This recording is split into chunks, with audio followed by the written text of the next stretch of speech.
సంజయ్ పులిపాక్ గారు, మీ అంచనా ఏంటి సార్? ఎందుకంటే యుద్ధం ఆగిపోద్దేమో, ఆగే సూచనలు ఉన్నాయి అన్ని గత వారం రోజుల కింద కొంత చర్చ జరిగింది, ఒక 2-3 రోజులు. కానీ గత 3 రోజుల పరిణామాలు చూస్తే ఇది ఇప్పట్లో ఆగేటట్టు లేదు, మరింత పెరిగేటట్టు ఉందన్నది క్లియర్ కట్గా పిక్చర్ అర్థమైపోతుంది. ఎవరు వెనక తగ్గే వాతావరణం క్రియేట్ అవ్వటం లేదు. అలాగే ట్రంప్ వేషాలు అదే స్థాయిలో ఉన్నాయి. అటు గల్ఫ్ దేశాలైన సౌదీ కానీ, యూఏఈ కానీ ఇరాన్ అందు చూడాల్సిందే అన్న శబ్దం పట్టిన నేపథ్యం మరోవైపు కనిపిస్తోంది. సరే, ఇంక వాళ్ళు కొట్టుకున్నారో వాళ్ళు తిట్టుకున్నారో అనేది పక్కన పెడదాం. ఆ ఇంపాక్ట్ మన మీద పడిపోయింది, పర్వాలేదు, మనం కొంచెం సెటరేట్ అవుతున్నాము, ప్రజలు ఆందోళన పడాల్సిన అవసరం లేదని కేంద్ర ప్రభుత్వం ఈ మధ్యకాలంలో 2-3 సార్లు ప్రకటనలు చేసింది. బట్ వేరేస్ సీన్ కట్ చేస్తే ఒక్కొక్కటిగా సమస్య పెరుగుతూ ఉంది. ఈరోజు మనం చూసాం మందులు, ఫార్మా ఇండస్ట్రీపై ఎఫెక్ట్. అలాగే అంతకుముందు మనం చూస్తే రొయ్యలు, వీటికి సంబంధించిన ఆక్వాకి సంబంధించిన ఎఫెక్ట్. అలాగే ఇప్పుడు చాలా స్పెసిఫిక్గా, చాలా ఇన్ డీటెయిల్డ్గా పాపారావు గారు వివరించారు ఏ ప్రొడక్ట్స్ వల్ల ఏవేవి ఇంపాక్ట్ అవుతున్నాయో. చాలా ఇన్ డీటెయిల్డ్గా ఈ మధ్యకాలంలో నేను వెళ్ళలేదు, అంతగా ఆయన వివరించారు. మీ అంచనా ఏంటి సార్? మీ ఏం జరగబోతుంది? మనం దీని నుంచి షార్ట్ అవుట్ అవ్వాలంటే మనం ఇండియాగా మనం చేయాల్సిందేంటి? ఒకటి అండి, పాపారావు గారు చెప్పినట్టు కరెక్ట్ అండి. మనకి కొన్ని ఇంపార్టెంట్ ఛాలెంజెస్ వస్తున్నాయండి. ఒకటి, యుద్ధం వల్ల కాదండి, ఇంతకు ముందు యుద్ధాలు చాలా జరిగే పశ్చిమాసియాలో.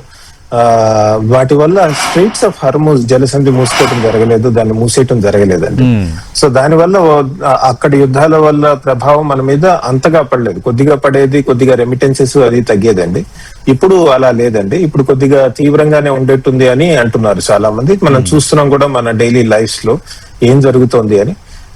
ఒకటి ఇక్కడ చూడాల్సింది ఏంటంటే, ఈ సప్లై డిస్రప్షన్ ఏదైతే ఉందో, ఆయిల్, న్యాచురల్ గ్యాస్, ఇది దీని యొక్క క్యాస్కేడింగ్ ఎఫెక్ట్ అంటారు కదా, అంటే వేరే సెగ్మెంట్స్ మీద కూడా పడుతుంది. మనం ఫర్టిలైజర్స్ చూసాము, అది చూసాము. అంతేకాదండి, ఈ ఆయిల్, న్యాచురల్ గ్యాస్ సరిగ్గా వెళ్ళకపోవటం వల్ల మనకి తెలిసిందే, మన దేశమే కాదు, మన చుట్టుపక్కల దేశాలు కూడా ఆర్థిక ఇబ్బందుల్లోకి వెళ్తున్నాయి.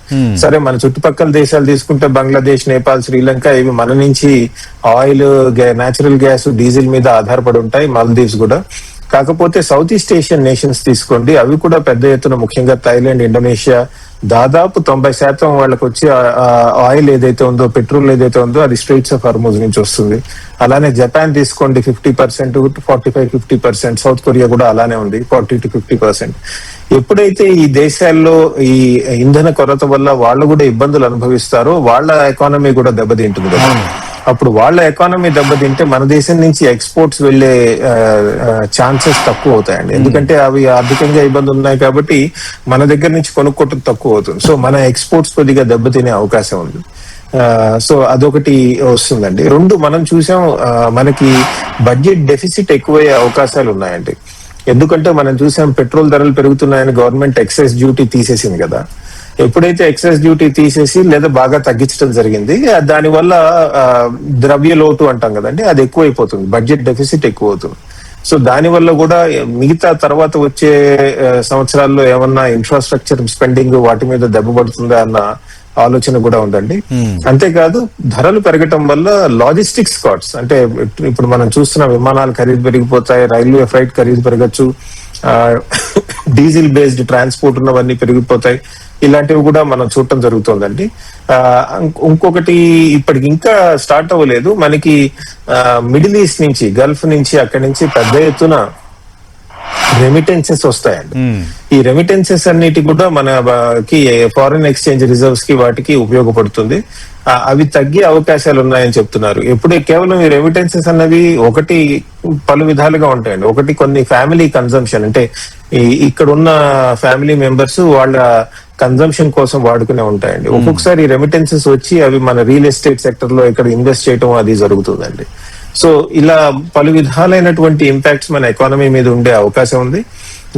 కాకపోతే ఆల్రెడీ చూసాం, మన ప్రభుత్వాలు తీసుకోండి, ఎక్సైజ్ డ్యూటీ తగ్గించడం అవి ప్రయత్నిస్తున్నాయి. మిగతా కష్టాలు ఎలా దాటాలి అన్నది కూడా ఆలోచించడం జరుగుతుంది. కాకపోతే ఒకటి ఇమీడియట్ మెజర్స్ ఏంటి, లాంగ్ టర్మ్ మెజర్స్ ఏంటి అని ఆలోచించాలండి. ఇమీడియట్ గా చేయాల్సిందైతే ప్రభుత్వాలు చేస్తున్నాయి, కానీ లాంగ్ టర్మ్ మెజర్స్ అంటే దీర్ఘకాలికంగా మనం తీసుకోవాల్సిన చర్యలు ఏంటి అనేది చాలా ఇంపార్టెంట్ అండి. ఉదాహరణకి ఆల్టర్నేటివ్ ఎనర్జీ సోర్సెస్ మీదకి ఎలా వెళ్ళటము, అలానే ఎలక్ట్రిక్ వెహికల్స్ అవి ఎలా పెంచటము, వాటి యొక్క వినియోగం ఎలా పెంచాలి, ఇవి కూడా ఆలోచించాల్సిన అవసరం ఉందండి. ఇవన్నీ కూడా మనం ప్రోత్సహించాలి, చాలా ఎలక్ట్రిఫికేషన్ చేయాలి. ఎందుకంటే ఎన్నిసార్లు ఇలా మిడిల్ ఈస్ట్, పశ్చిమాసియా ఆయిల్ మీద మనం ఆధారపడి ఉంటాం. ఒకసారి చూసాం మనం ఇంత పశ్చిమాసియాలో గల్ఫ్ వార్ అది జరిగినప్పుడు కొద్దిగా ఇబ్బందులు పడ్డాం, ఇంత లేకపోయినా. సో కాబట్టి మనం బయట నుంచి వచ్చే ఈ ఎనర్జీ సోర్సెస్ మీద డిపెండెన్స్ తగ్గించుకునే విధంగా దీర్ఘకాలికంగా కొన్ని ప్రణాళికలు చేసుకోవాల్సిన అవసరం ఉందండి. కానీ ఆ పరిస్థితి కనిపించట్లేదు కదా. కేంద్రంలో ఏ ప్రభుత్వం ఉన్నా, రాష్ట్రాల్లో ఏ ప్రభుత్వాలు ఉన్నా ఒక ఆదాయ వనరుగా చూస్తున్నాయి ఈ పెట్రోల్, డీజిల్, ఈ పెట్రోలియం ఉత్పత్తులు, దాని ద్వారా వచ్చే పన్నుల రూపంలో కొంత రాష్ట్ర ఖజానాలకు ఆదాయం సమకూరుస్తున్నాయన్న ఒక ఆదాయ వనరుకు కూడా చూస్తున్నాయి. లేదంటే ఎప్పటి నుంచో మనం వింటూనే ఉన్నాం, ప్రతిసారి ఆయిల్ కావాలంటే గల్ఫ్ దేశాలపైన ఆధారపడాలి, గ్యాస్ కావాలంటే గల్ఫ్ దేశాల నుంచి తెచ్చుకోవాలి. ఆ పరిస్థితి ఇప్పటికీ మారలేదంటే మరి మనం ఎక్కడ ముందడుగేసినట్టు? ఒక విధంగా చూసుకుంటే మన దేశంలో డైవర్సిఫికేషన్ బాగానే అయిందండి. సోలార్ బాగానే ఎక్కువ చేస్తున్నాం మనం, వన్ ఆఫ్ ది లీడింగ్ ప్రపంచంలో సోలార్ ఎనర్జీ యూజ్ చేయడంలో. అలానే మిగతా ఎనర్జీస్ కూడా యూజ్ చేసే ప్రక్రియ స్టార్ట్ అవుతుంది, ఎలక్ట్రిక్ వెహికల్స్ అవి వస్తున్నాయి. కాకపోతే ఇన్ని దశాబ్దాలుగా ఒక విధమైనటువంటి ఎనర్జీ అంటే ఆయిల్, పెట్రోల్ మీద ఆధారపడి ఉన్నాం కాబట్టి దానికి తగ్గట్టు ఇన్ఫ్రాస్ట్రక్చర్ డెవలప్ చేసుకోవడం జరిగిందండి. ఇప్పుడు వేరే వాటికి వెళ్తే కొత్త ఇన్ఫ్రాస్ట్రక్చర్ డెవలప్ చేయాలి, అది కొద్ది టైం తీసుకుంటుంది.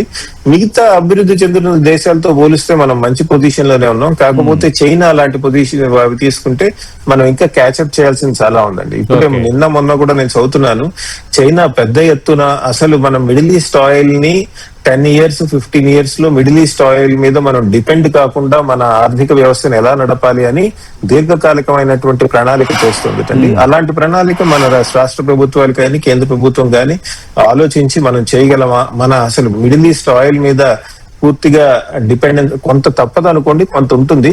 కాకపోయినా పెద్ద ఎత్తున వాటి యొక్క వినియోగం తగ్గించి వేరే విధాలుగా మనం ట్రాన్స్పోర్టేషన్ ని ఇంప్రూవ్ చేయొచ్చా అని కూడా ఆలోచించాల్సిన అవసరం ఉందండి. ఎందుకంటే ఎప్పుడైతే మీరు అలా చేస్తున్నారో, ఇప్పుడు మరి మ్యానుఫ్యాక్చరింగ్ ఎస్టాబ్లిష్ చేశారు కదా డీజిల్ కార్స్ కి, పెట్రోల్ కార్స్ కి, ట్రక్స్ కి, అవన్నీ కూడా ఆ మ్యానుఫ్యాక్చరింగ్ సెక్టర్ అంతా ఏమవ్వాలి? అది కూడా ఉంటుంది కదండి. వాళ్ళ నుంచి కూడా డిమాండ్ వస్తుంది, వాళ్ళ నుంచి కూడా మీరు ఉన్నట్టుండి రాత్రికి రాత్రి మారిస్తే మీ మ్యానుఫ్యాక్చరింగ్ చేసిన కెపాసిటీ అంతా ఎక్కడికి పంపించాలి? అవన్నీ కూడా ఉంటాయి. అంటే అటువంటి మళ్ళీ మ్యానుఫ్యాక్చరింగ్ షాక్ అవి రాకుండా కూడా చూసుకోవాల్సిన అవసరం ఉంటుందండి. సో ఈ లాంగ్ టర్మ్ ప్లానింగ్ చేసేప్పుడు ఇటువంటి ఇబ్బందులు లేకుండా ఎట్లా ముందుకు వెళ్ళాలి అన్నది ఆలోచించాలి. చైనా అంటే అది వన్ పార్టీ సిస్టమ్ కాబట్టి కొద్దిగా ఇట్లాంటి షాక్స్ ని అబ్జార్బ్ చేసుకునే కెపాసిటీ ఉంటుంది. మనది అలాంటిది కాదు కాబట్టి అయినప్పటికీ మనం ఎలా ఈ హ్యాండిల్ చేయాలి? ఇప్పుడు పెద్ద ఎత్తున కార్ మ్యానుఫ్యాక్చరింగ్ పెట్టారనుకోండి ఒక రాష్ట్రంలో, పెట్రోల్ బేస్డ్ కార్ మ్యానుఫ్యాక్చరింగ్ ఉన్నట్టుండి మనం ఈ 10 years లో దీన్నంతా కూడా మీరు ఎలక్ట్రిఫై చేయాలంటే వాళ్ళు పెట్టిన ప్లాంట్స్, వాటి యొక్క కెపాసిటీ, వాటి యొక్క ఇన్వెస్ట్మెంట్స్, ప్రిడిక్టబిలిటీ ఉండాలి కదా. ఇలాంటి ఛాలెంజెస్ కూడా చాలా ఉంటాయండి. వాటి వల్ల మనకి కొద్దిగా ఈ కొత్త ఎనర్జీ రిసోర్సెస్ లోకి వెళ్ళటం కొద్దిగా కష్టం అవుతుంది. ఓకే సంజయ్ గారు, ఈ సవాళ్ళను అధిగమించడానికి ఏం చేయాలి? ప్రభుత్వ ప్రణాళిక ఎలా ఉండాలంటే మీ అనుభవంతో మీరిచ్చే సూచనలు ఏంటి? ఒకటి అండి, ఇందాక పాపారావు గారు చెప్పినట్టు మనం డొమెస్టిక్ గా ఏమేమి జనరేట్ చేయగలం, ఏం ప్రొడ్యూస్ చేయగలం అనేది చూసుకోవాల్సిన అవసరం చాలా ఉందండి. ఇప్పుడు ఉదాహరణకి కృష్ణా గోదావరి బేసిన్ లో చాలా గ్యాస్ ఉందంటారు. అది ఇంకాస్త బాగా ఎలా మనం వాటిని వినియోగించుకోవాలి, లేదా వాటిని ఐడెంటిఫై చేసి ఎక్స్ప్లోర్ చేసి వాటిని ఇంకా ఎలా జనరేట్ చేయాలి అనేది కూడా చూసుకోవాల్సిన అవసరం ఉందండి. అలానే పలు చోట్ల వేరే ప్రాంతాల్లో కూడా, రాజస్థాన్, ఇప్పుడు అండమాన్ నికోబార్ ఐలాండ్స్ లో చెప్పినట్టు అలానే రాజస్థాన్ లో కొన్ని చోట్ల ఆయిల్ రిసోర్సెస్ ఉన్నాయని చాలా రిపోర్ట్స్ వస్తున్నాయి. వాటిని మనం త్వరితగతిన ఎలా తీసుకురావాలని చెప్తున్నాం. దీంతో పాటు మనం ఇంకోటి ఆలోచించాల్సింది ఏంటంటే మనం ఆయిల్ నుంచి డిపెండెన్స్ తగ్గించి ఎలక్ట్రిక్ వెహికల్స్ వాటి మీద డిపెండ్ అవ్వాలి, కొద్దిగా ఎలక్ట్రిసిటీ వైపు వెళ్ళాలంటున్నాం. కానీ ఎలక్ట్రిక్ వెహికల్స్ అవి తయారు చేస్తే కనుక వాటిలో మీకు కావాల్సింది రేర్ ఎర్త్ మెటల్స్ అండి. ఆ రేర్ ఎర్త్ మెటల్స్ కూడా మనం వేరే దేశాల నుంచి ఇంపోర్ట్ చేసుకుంటున్నాం, మళ్ళీ అదొక కొత్త డిపెండెన్సీ తయారవుతుంది. రైట్, అవును. సో కానీ అలా కొత్త డిపెండెన్సీ తయారు కాకుండా మనం ఏం చేయాలంటే మన దేశంలోనే చాలా రేర్ ఎర్త్ మెటల్స్ ఉన్నాయట, అవి తొందరగా ఎలా వెలికి తీయాలి, మన ఇండస్ట్రీకి వాటిని ఎలా అందించాలి అన్న విషయం ఆలోచించాల్సిన అవసరం ఉంది. తర్వాత మౌలికంగా చూసుకుంటే మనం ఒక మౌలికమైనటువంటి ఆలోచన విధానంలోనే మార్పు రావాల్సిన అవసరం ఉందండి. ఒక ఇండస్ట్రీకి మనం తక్కువ ధరలో ఉత్పత్తి చేసే విధంగా కావలసిన వనరులు ఎలా సమకూర్చి మనం ఇస్తాము అన్నది ఒక ఆలోచన విధానం అన్ని ప్రభుత్వాల్లో, కేంద్ర ప్రభుత్వం, రాష్ట్ర ప్రభుత్వం అందరి దగ్గర వస్తే కనుక అటువంటి షిఫ్ట్ ఇన్ థింకింగ్ అంటాం కదా, అలా జరిగితే కనుక మనం ఇటువంటి ఛాలెంజెస్ ని ఎదుర్కొనే అవకాశం చాలా ఎక్కువగా ఉంటుంది, ఈజీగా దాటే అవకాశం చాలా ఎక్కువగా ఉంటుందండి. వెదర్ ఇట్ ఇస్ సోలార్ తీసుకోండి, న్యూ ఎనర్జీ తీసుకోండి, హైడ్రోజన్ ఎనర్జీ అని మాట్లాడుతున్నారు. హైడ్రోజన్ ఎనర్జీ కనుక మనం బిగ్గర్ వెహికల్స్ కి లేదా బిగ్గర్ ట్రాన్స్పోర్టేషన్ నెట్వర్క్స్ కి వాటికి వాడుకుంటే కూడా సరిపోతుందండి. అలానే పబ్లిక్ ట్రాన్స్పోర్ట్ కూడా పెద్ద ఎత్తున పెంచాల్సిన అవసరం ఉందండి. ఎందుకంటే ఈ చిన్న కార్లు వీటి మీద డిపెండెన్స్ తగ్గి హాయిగా పబ్లిక్ ట్రాన్స్పోర్ట్ లో జనాలు వెళ్ళగలిగితే కనుక ఈ పెట్రోల్, డీజిల్ వాటి వల్ల వచ్చే మార్పుల వల్ల కూడా మనకు కొద్దిగా తట్టుకుని నిలబడే అవకాశం ఉంటుందండి. రైట్.